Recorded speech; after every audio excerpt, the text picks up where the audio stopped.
जानता हूं टमटा जी, आपके साथ वक्त ने अच्छा नहीं किया। वक्त ने तो जो मेरे साथ किया सो किया, लेकिन इंसानों ने मेरे साथ अच्छा नहीं किया। वो जो आपके शहर के जो तौर तरीके हैं ना, वो तौर तरीके आप शहर में छोड़ दीजिए। ये गांव है, संस्कृति संस्कार यहाँ के अपने हैं। मेरी बेटी को उसके हाल पे छोड़ दो, उसकी किस्मत पे पढ़ना लिखा ही नहीं है। लेकिन भाभी गौरी, और आप क्यों रो रही हैं? अगर तुम सच में गौरी की भलाई चाहते हो तो भगवान के लिए उससे दूर रहो।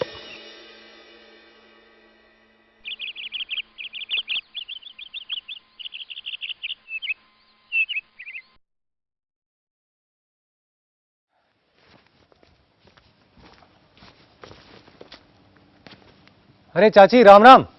अरे राम राम बेटा, कैसा है तू? मैं अच्छा हूं। आज तो सुबह सुबह आपके दर्शन हो गए। अरे आज मैं तुझे याद कर रही थी। और स्कूल जाने की तैयारी? हाँ, स्कूल ही जा रहा हूँ। आप भी तो वहीं जा रही होंगी? हाँ बेटा, मैं भी वहीं जा रही हूँ। अब चाची, आपसे एक बात पूछनी थी मुझे। पूछो। वो एक बच्ची है ना, गौरी, आप उसे जानती हैं? हाँ हाँ, अरे वो चढ़ाई पे जो घर है ना, वो जगन पालीवाल का ही घर है। हर गौरी उसी की बेटी है। पर क्या पूछना था उसके लिए? चाची, मैंने सुना था कि वो पहले स्कूल आया करती थी और फिर अचानक उसका स्कूल बंद करवा दिया गया। हाँ बेटा, गौरी रोज स्कूल आया करती थी और पढ़ने का भी बहुत शौक है उसे। फिर क्या हुआ? उसका स्कूल क्यों छुड़वा दिया गया? बस क्या बताऊं बेटा, लड़कियों की यही तो बदकिस्मती है। गलती कोई और करे और भुगतना बेचारी इस बच्ची को पड़ रहा है। मतलब मैं समझा नहीं, क्या हुआ क्या था? जगन पालीवाल का बड़ा भाई है ना, तुम जानते होगे? हाँ, मंगरू, वो जो शराब पी के इधर उधर पड़ा रहता था, उसकी एक बेटी भी थी। हाँ, मंगरू शराब पी के रोज अपनी बीबी को पीटता था और उसकी बेटी पढ़ाई में बहुत अच्छी थी। बस डरी सहमी अपने बाप के सामने नहीं पड़ती। हाँ, मैंने सुना था कि मंगरू की बीवी ने आत्महत्या कर ली थी। हाँ बेटा, इन पहाड़ों ने ना जाने कितनी औरतों को जिंदगी से हार कर जीवन को खत्म करते हुए देखा है। माँ बाप शादी के वक्त एक ही बात कहते हैं कि घर से डोली में जा रही हो, लेकिन ससुराल से अर्थी में ही निकलना। न जाने कितने दुख सहकर बेचारी इन पहाड़ों की गोद में दम तोड़ देती हैं। कमाल है ना चाची। हम अपने बेटों को शिक्षा देते हैं कि किसी का अत्याचार मत सहना, किसी से मत दबना, और उसका उल्टा हम अपनी बेटियों को यह सिखाते हैं कि अपने पति का अत्याचार भी सहना, जो वो कहे वो करना, चाहे वो सही हो वो गलत हो। क्या है ये सब? यही तो हमेशा से होता है बेटा। लेकिन अब इस सोच को बदलना होगा चाची, ऐसे नहीं चलेगा। लेकिन गौरी को स्कूल से क्यों निकाला? अब क्या बताऊं बेटा, मगरू की बीवी के मर जाने के बाद उसकी बेटी अपने बाप के सामने आने से भी कतराने लगी, और एक दिन वो किसी के साथ भाग गई और उसके भागने का दोष उसकी पढ़ाई पर लगा दिया। बस ये सब देखकर और उसके छोटे भाई ने भी अपनी बेटी को स्कूल से निकाल लिया और कहने लगा कि पढ़ लिख कर ही लड़कियों का दिमाग खराब हो जाता है।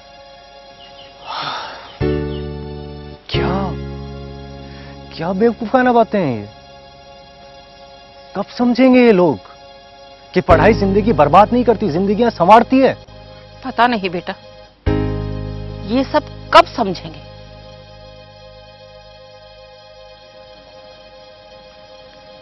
लेकिन ये तो तय है चाची, मैं गौरी को स्कूल वापस लेके जरूर आऊंगा।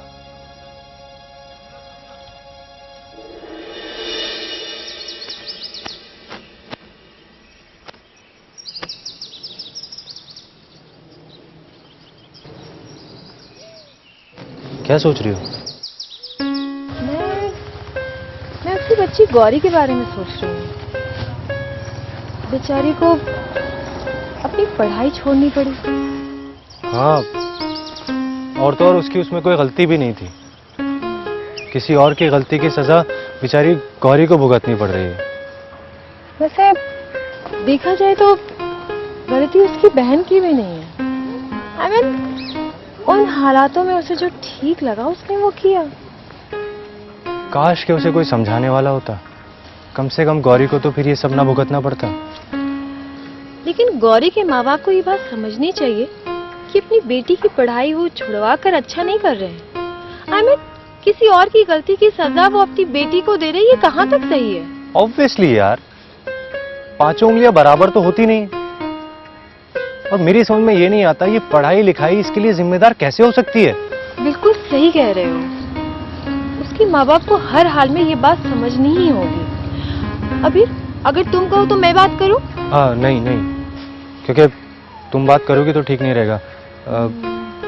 मुझे तो अभी ये भी नहीं पता कि अगर हम उनसे ये बात करेंगे तो कैसे रिएक्ट करने वाले हैं। खैर, मैं तो इसी गांव का हूँ, तुम बात करोगी तो शायद उनको अच्छा ना लगे। हाँ, सही कह रहे हो सकता है उन्हें मेरा दखल देना पसंद ना आए। हाँ हाँ, एक काम करते हैं, यहीं पास में उनका घर है, चलते हैं, बात करते हैं, देखते हैं क्या होता है। चलो एक बार ट्राई तो करो। हाँ।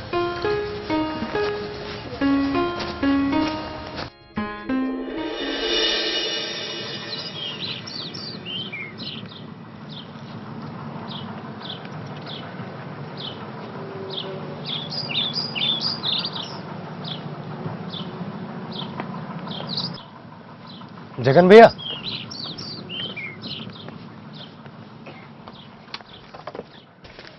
नमस्ते। नमस्ते। तुम अबीर हो ना, मास्टर जी के बेटे? जी। बैठो।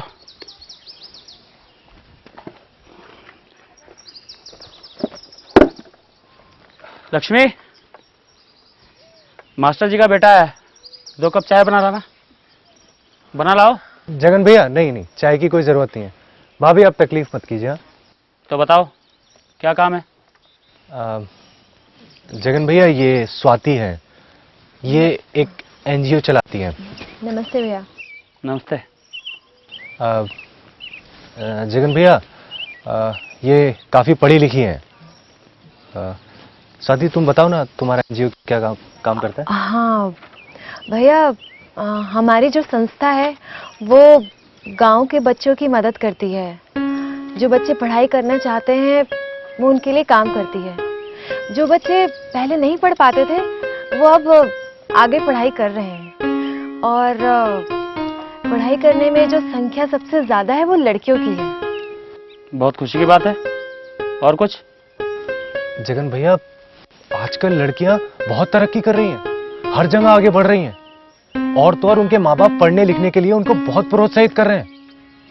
लेकिन आप गौरी को पढ़ने से क्यों रोक रहे हैं? मुझे पता था तुम यहीं पहुंचोगे। देखो अबीर, दुनिया में जो कुछ हो रहा है उससे मुझे कोई लेना देना नहीं है। मेरी दुनिया मेरा परिवार है, और यहां पर वही होगा जो मुझे ठीक लगेगा। और मेरा फैसला यह है कि मेरी बेटी स्कूल नहीं जाएगी। लेकिन जगन भैया, मेरी बात तो सुनिए आप। मैं चलता हूं। चाय पीनी हो तो लक्ष्मी को बोल देना, 2 कप चाय बना देगी। मुझे बहुत काम है।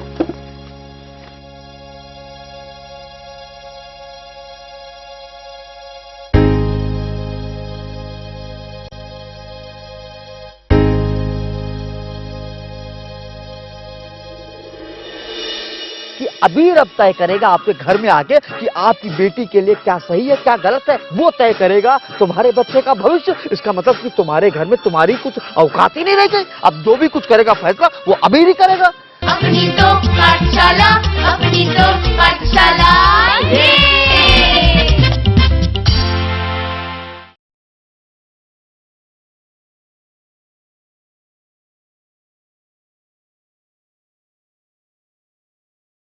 अपनी तो पाठशाला, अपनी तो पाठशाला ये। मुझे पढ़ाने चला है, समझता क्या है अपने आप को? मेरा दिमाग घूम गया ना।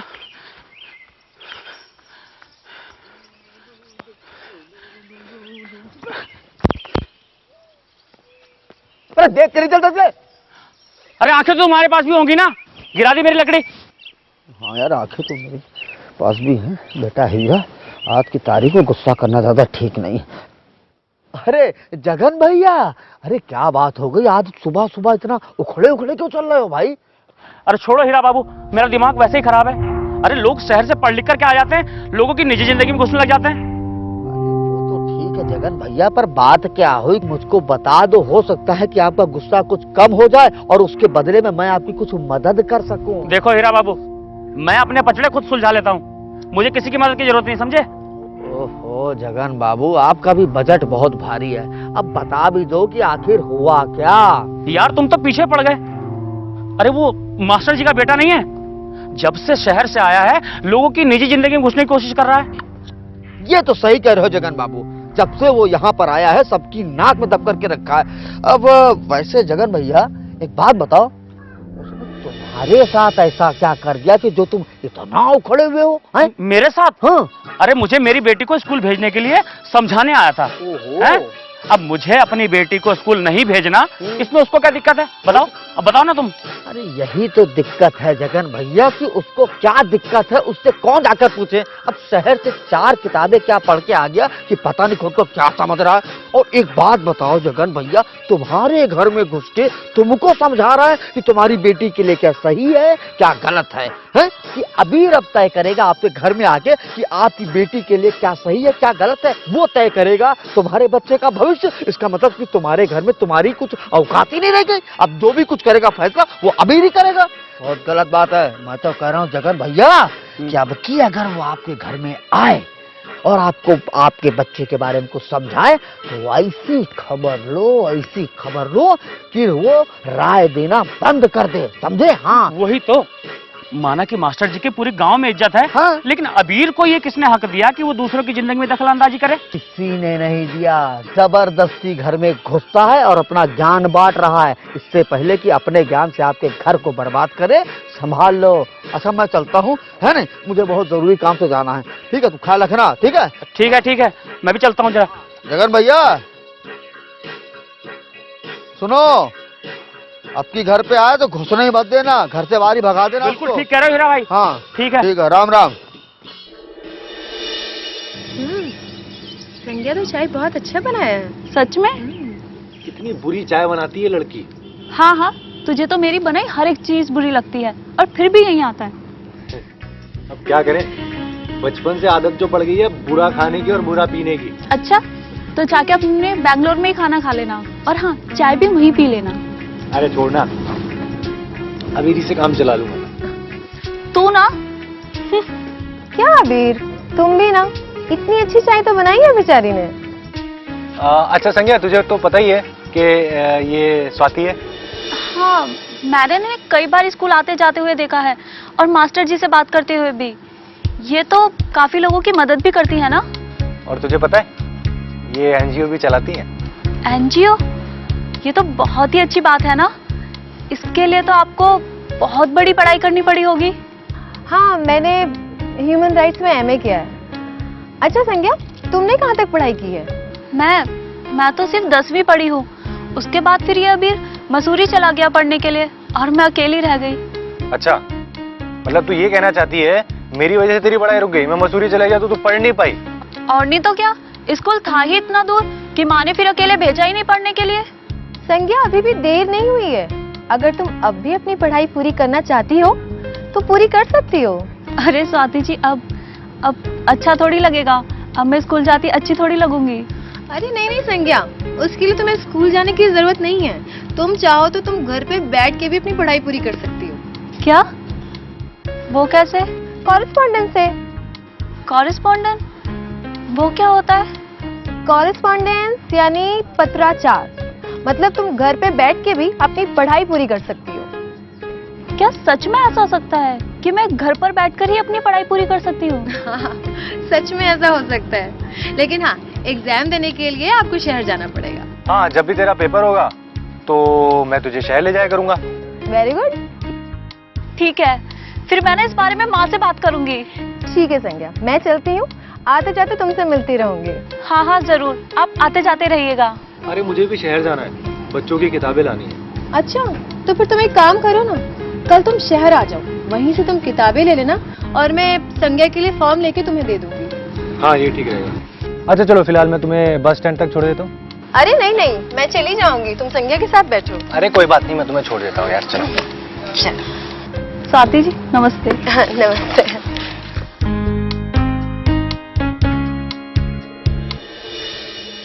तुम लोगों को पता मैंने क्या कमाल किया है? हीरा, ऐसा क्या कमाल कर दिया? बता दो। अरे मैंने वो क्या कहते हैं, जो अबीर है ना, वो जिस बच्ची को पढ़ाने की बात कर रहा था ना, मैंने उसके बाप को बुलाया, उसको अकलमंदी की 2 बातें समझाई। उसने अबीर को बुलाया और वो हड़काया कि बस पूछो ही मत। अच्छा हाँ हीरा, तुमने तो बड़ा दिमाग लगाया। वाह मामा जी, आपने तो कमाल ही कर दिया। ऐसा ही है। और ऐसा ही होना चाहिए उस अबीर के बच्चे के साथ। बड़ा बनता है ना अपने आप को। और पिताजी जब देखो उसकी तारीफें करते रहते हैं कि अबीर ये, अबीर वो, अबीर जैसा बनो, अबीर जैसे काम करो, वगैरह वगैरह।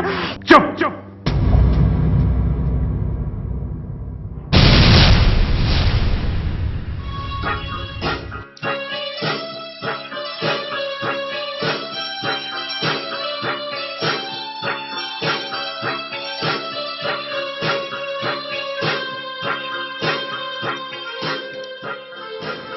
कैसी बातें कर रहे हो तुम?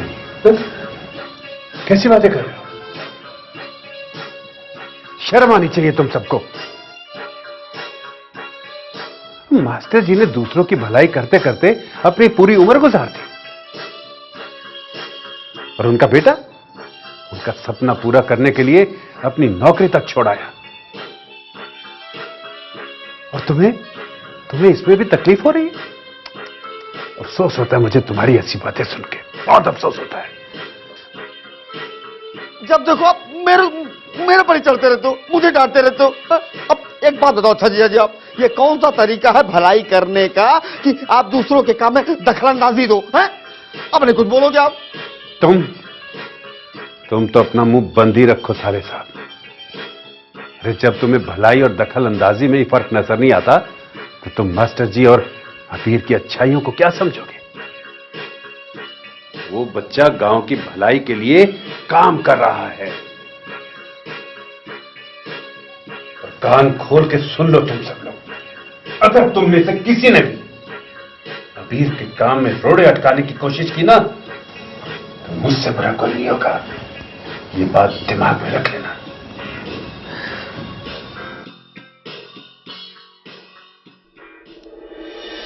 मैं खूब पढ़ना चाहती हूँ, मैं बड़े होकर मास्टर जी की तरह बनना चाहती हूँ।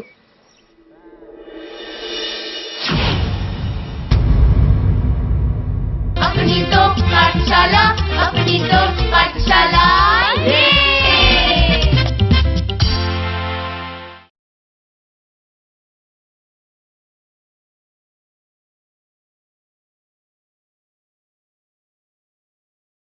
अपनी तो पाठशाला, अपनी तो पाठशाला।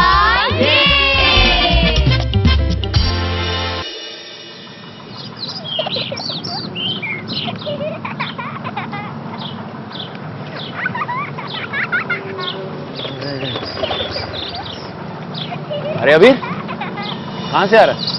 हाय रमन, मैं बस स्टॉप तक गया था। अरे एक बार इसको। और कहीं दूर से? नहीं, बस स्टॉप तक गया था। अच्छा, कहीं फिर से गांव छोड़कर शहर जाने की बात तो नहीं है? अरे नहीं यार, ऐसा कुछ नहीं है। मैं अब हमेशा के लिए यहीं रुक गया हूँ, तेरी तरह बिल्कुल पक्का एकदम। तूने ना दिल खुश कर दिया। तू और मैं तो फिर भी अच्छी नौकरी करते हुए आए हैं, लेकिन देश के बहुत सारे युवा ऐसे हैं जो कि अपनी गांव और जमीन छोड़कर शहरों की ओर जा रहे हैं, एक बेहतर जिंदगी जीने के लिए।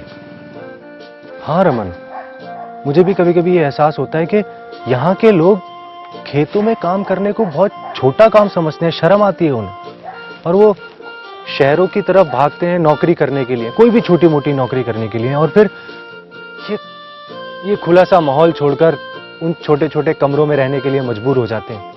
जहां ना तो रोशनी आती है और ना ही हवा।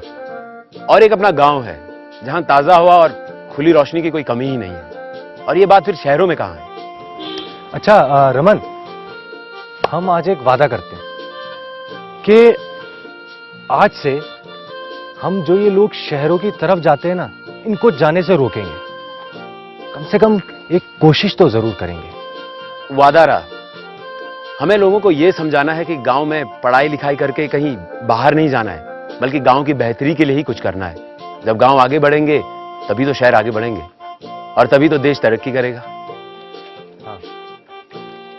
अब रमन, जब मैं यहां रुक गया ना, मुझे तब पता चला यार, यहां से लोग पढ़ लिख के शहर की तरफ भाग जाते हैं। अगर ऐसे ही चलता रहा तो अपना तो शहर खाली हो जाएगा ना यार। बिल्कुल। हाँ, एकदम सही। यार रमन, हम कम से कम ये तो कर सकते हैं, ये सब रोकने के लिए इस दिशा में कम से कम कदम तो उठाएं। बिल्कुल यार, एकदम सही बात तूने कही। क्या बात है, क्या बात है यार। इसी बात को लेकर मैं पहले भी सोच रहा था, लेकिन तूने बड़ी पते की बात आज कही है।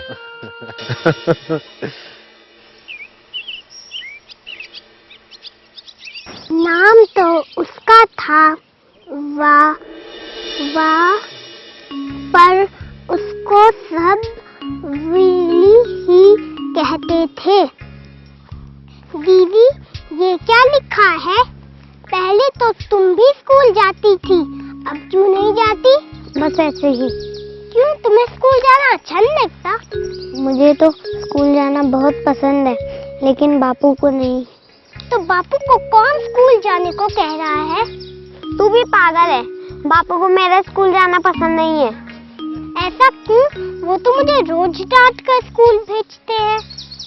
ये तो मुझे नहीं पता। दीदी, मुझे अकेले स्कूल जाना बिल्कुल पसंद नहीं है। तुम भी चला करो ना। मैं कैसे जा सकती हूँ? तुम्हें पता है ना, बापू गुस्सा करेंगे। पता है दीदी, अब तो अभीर भैया पढ़ाते हैं हम सबको। अच्छा, मास्टर जी कितने अच्छे से पढ़ाते थे ना?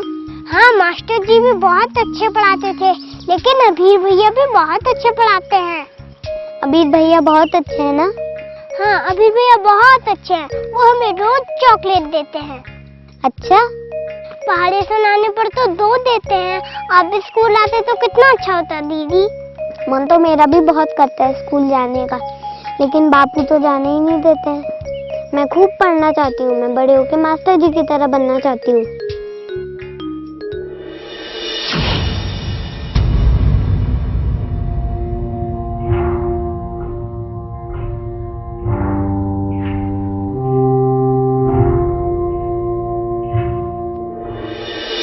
अबीर, मेरे परिवार से और मेरी बेटी से दूर ही रहना।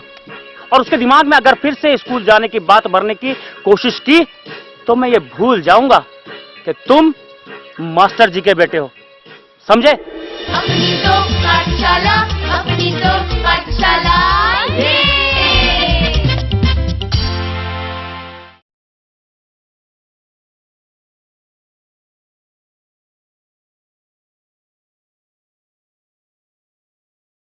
अपनी तो पाठशाला, अपनी तो पाठशाला।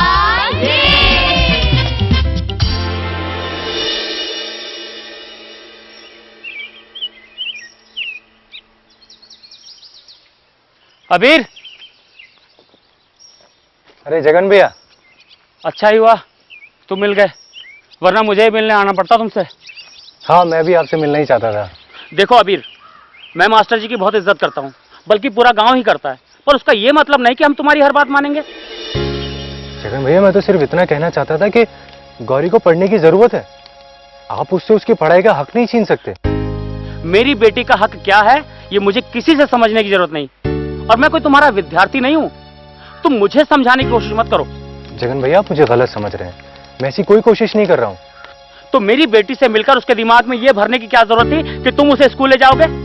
जगन भैया, गौरी पढ़ना चाहती है, उसे पढ़ने की जरूरत है। आप अपनी बेटी की इच्छाओं का ऐसे गला नहीं घोट सकते। देखो अबीर, मेरी बेटी की इच्छाएं मुझसे जुड़ी हैं। जो मुझे गलत लगेगा वो मेरी बेटी के लिए भी गलत होगा। उससे मिलने की या उससे बात करने की जरूरत नहीं है आगे से। आप मेरी बात को समझने की कोशिश करिए। तुम समझने की कोशिश करो अबीर। मैं तुम्हें पहले भी समझा चुका हूं और एक बार फिर समझा दूं अगर समझ में ना आई हो तो। मैं अपनी बेटी को पढ़ाऊं या ना पढ़ाऊं, ये मेरी मर्जी है। आप अपनी बेटी को अपने भाई की बेटी की गलती की सजा दे रहे हैं, जो कि गलत है। ये आपकी गलतफहमी है कि पढ़ाई लिखाई की वजह से वो घर छोड़ के भाग गई। अगर वो घर छोड़ के भागी तो अपने पिता मंगरू भैया की वजह से, और आज भी आप वही सख्ती कर रहे हैं। कहीं ऐसा ना हो कि आपकी बेटी भी अबीर, मेरे परिवार से और मेरी बेटी से दूर ही रहना। और उसके दिमाग में अगर फिर से स्कूल जाने की बात भरने की कोशिश की तो मैं ये भूल जाऊंगा कि तुम मास्टर जी के बेटे हो। समझे?